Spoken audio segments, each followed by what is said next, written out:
코로나19 겨울 유행 증가세가 이어지는 가운데 신규 확진자가 97일 만에 가장 많이 나왔습니다. 위중증 환자도 사흘 연속 500명대를 기록했습니다. 취재기자 연결합니다. 김평정 기자. 네, 사회이부입니다. 네, 확진자 현황 전해주시죠. 오늘 0시 기준 코로나19 신규 환자는 87,559명입니다. 전날보다 6만 명 이상 급증했는데 9만 명대를 기록했던 지난 9월 14일 이후 97일 만에 가장 많은 수치입니다. 일주일 전보다는 700여 명, 2주 전보다는 1만 명 가까이 많습니다. 화요일 발표 기준으로도 15주 만에 가장 많습니다. 확진자 규모가 커지면서 위중증 사망 피해도 늘고 있습니다. 위중증 환자는 519명으로 사흘 연속 500명대를 기록했고 코로나19로 숨진 사람은 56명 나왔습니다.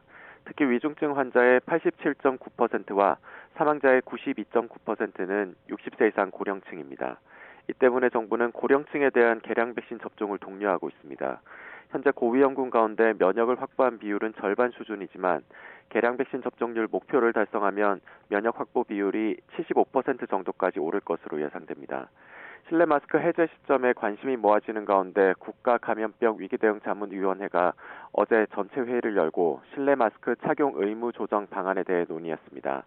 참석위원들은 대체로 실내 마스크를 의무화해서 권고로 전환할 시점이 다가왔다는 데 뜻을 같이 한 것으로 알려졌습니다. 다만 구체적인 의무 해제 시점을 제시하기보다는 의무 해제를 위한 기준이나 방식 등을 당국에 권고할 것으로 보입니다. 정부는 실내 마스크 착용 의무를 대중교통과 복지시설, 의료기관을 제외한 시설에 대해 먼저 풀고 추후 유행 상황을 지켜본 뒤 이들 제외 시설도 해제하는 식의 2단계 해제 방안에 무게를 두고 있습니다. 첫 해제 시점은 다음 달 설 연휴 전이 될 가능성이 크지만 최근 유행세가 반등하고 위중증 환자 수가 증가세를 보이고 있어 그 이후가 될 가능성도 있습니다.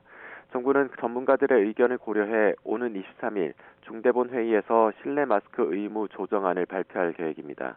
지금까지 사회이부에서 YTN 김평정입니다.